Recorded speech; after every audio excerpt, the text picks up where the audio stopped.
اور اس کانفرنس کی خوبی صرف یہ نہیں ہے کہ اس نے خراب کیا، بلکہ اس نے ساتھ میں ساری دنیا کو ایک میسج یہ بھی دیا کہ اسلام کے خلاف جو ماحول بنایا جا رہا ہے یہ دہشت گردی کا علاج نہیں ہو سکتا ہے۔ کیونکہ خالی یہی بات نہیں کہی گئی، یہ بات پوری طاقت سے اس کی وضاحت کی گئی، اس کی تردید کی گئی، اور یہ بتایا گیا کہ اسلام کا کوئی لینا دینا دہشت گردی سے، انتہا پسندی سے اور کسی طرح کی دہشت گردی سے نہیں ہے۔ لیکن چونکہ دنیا میں ایک تاثر ہے، اس لیے اس کا نوٹس لیا اس کانفرنس، اور بعد میں ساتھ میں ساری دنیا سے یہ بھی کہا کہ اسلاموفوبیا جو ہے، اسلام کے خلاف جو ماحول بنایا جا رہا ہے، یہ دہشت گردی کے خاتمے اور تدارک میں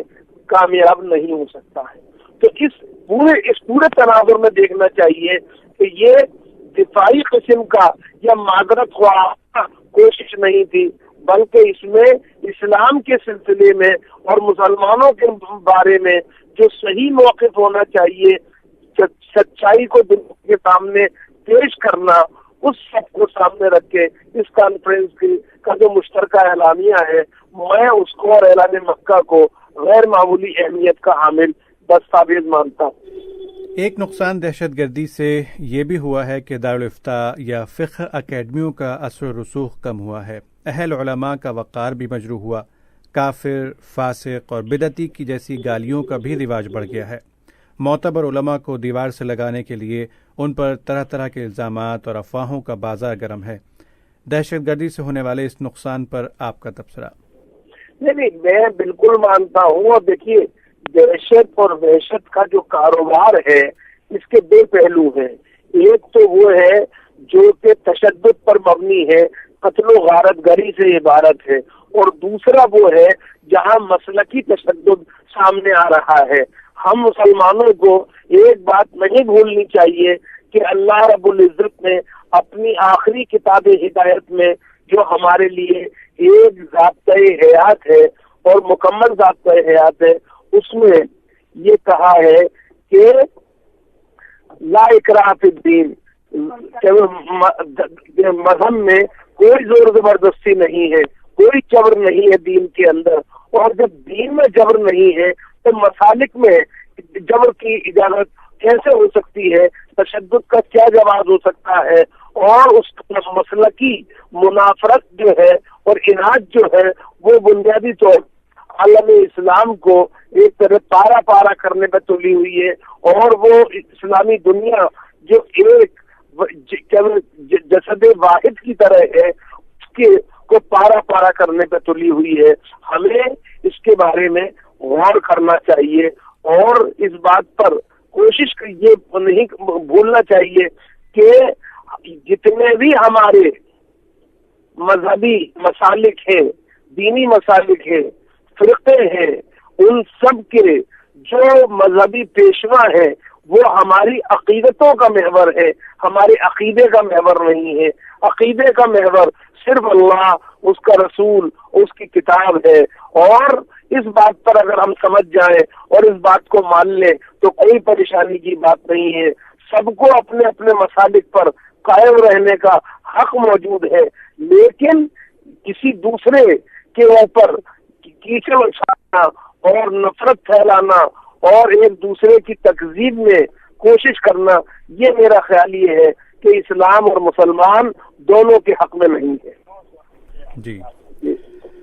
دہشت گردی کا ایک نقصان یہ بھی بتایا گیا ہے کہ صحیح اسلامی فکر کے باغی عناصر من گھڑت تشریحات اور خود ساختہ اسلامی احکام کا سہارا لے کر مسلمانوں اور مسلم ممالک میں ویزوں پر آنے والے غیر مسلموں کو وحشیانہ انداز میں ہلاک کر رہے ہیں۔ آپ اس سلسلے میں کیا کہتے ہیں؟ یہ میں آپ کو بتاتا ہوں کہ یہ اللہ اور اس کے رسول اور اس کی کتاب تینوں کے مجرم ہیں، چونکہ اللہ نے اپنی کتاب ہدایت میں، قرآن حکیم میں، رب العالمین نے رحمت للعالمین کے ذریعے جو ہمیں تک پہنچائی، اس میں صاف کہہ دیا گیا کہ ایک بھی معصوم بے قصور کو قتل کرنا ساری انسانیت کو قتل کرنے کے مترادف ہے۔ بے اور اللہ رب العزت کے آخری رسول جناب محمد رسول اللہ صلی اللہ علیہ وسلم نے صاف طور پہ فرمایا کہ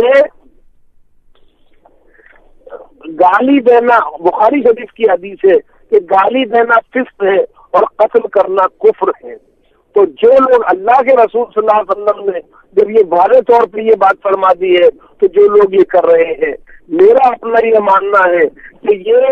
ہمارے زمانے کے نیو خوارج ہیں جو کہ امت مسلمہ کو ایک انتشار کو مبتلا کر رہے ہیں، اسلام کی بدنامی اور رسوائی کا سبب بن رہے ہیں، مسلمانوں کے لیے دنیا میں جو زمین ہے اس کو تنگ کرنے پہ تلے ہوئے ہیں اور ساری دنیا میں مسلمانوں کے خلاف ایک نفرت کا ماحول پیدا کرنے کی کوششوں میں جڑے ہوئے ہیں۔ ہمیں ان کا مقابلہ انتہائی سختی سے کرنا چاہیے۔ ہمیں یہ نہیں بولنا چاہیے کہ اسلام انسانی جان کی حرمت کا سب سے بڑا وکیل مذہب ہے۔ ہمیں یہ نہیں بھولنا چاہیے کہ اسلام شرف انسانیت جو ہے اس کا سب سے بڑا وکیل ہے۔ ہمیں یہ نہیں بھولنا چاہیے کہ اسلام وہ مذہب ہے جو وحدت الہ اور وحدت دین کے ساتھ وحدت آدم کا مذہب ہے۔ اس لیے جو بھی کسی بے قصور کو، کسی معصوم کو، کسی مظلوم کو ستاتا ہے وہ اللہ، اس کے رسول اور اس کی کتاب کا مجرم ہے اور ان کی خلاف ورزی کرتا ہے، اور ان کو کسی صورت میں نہیں بخشا جانا چاہیے۔ اور میں سمجھتا ہوں کہ وہ وقت آ گیا ہے کہ جب عالم اسلام کی تمام قوتیں متحد ہو کر اپنی تمام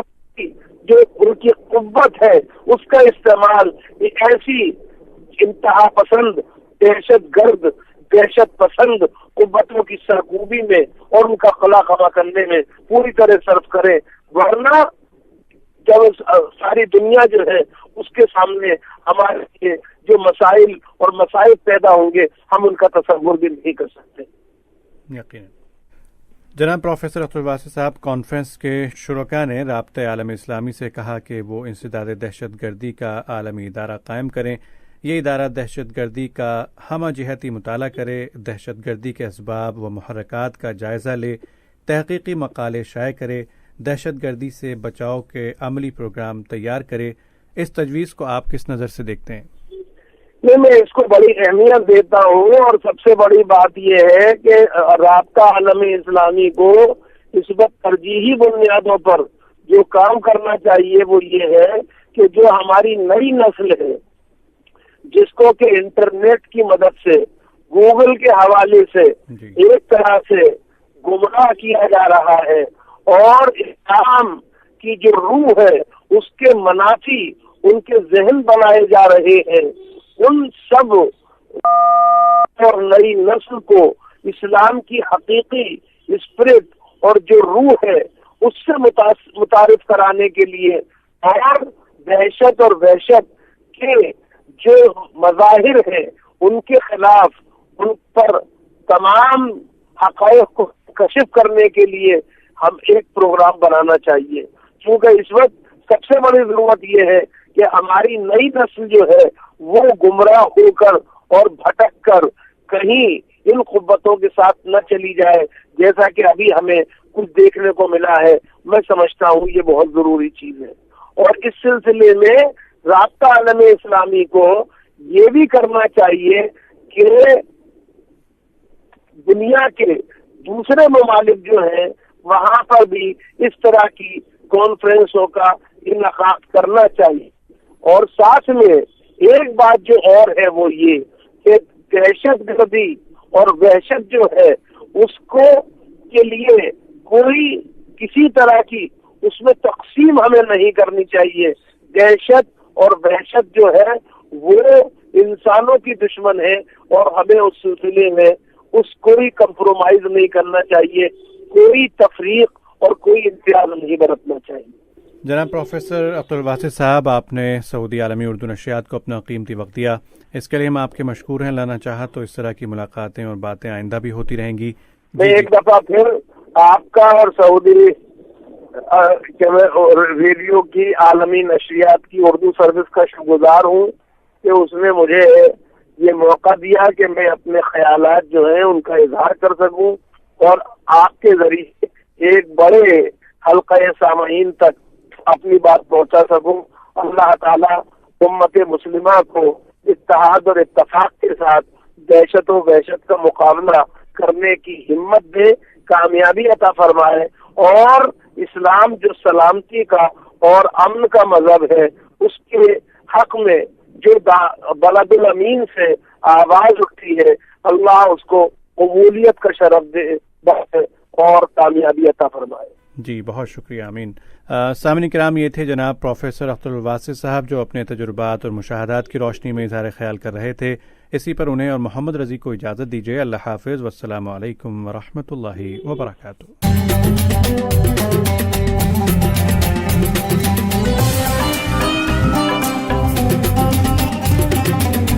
سعودی عالمی اردو نشریات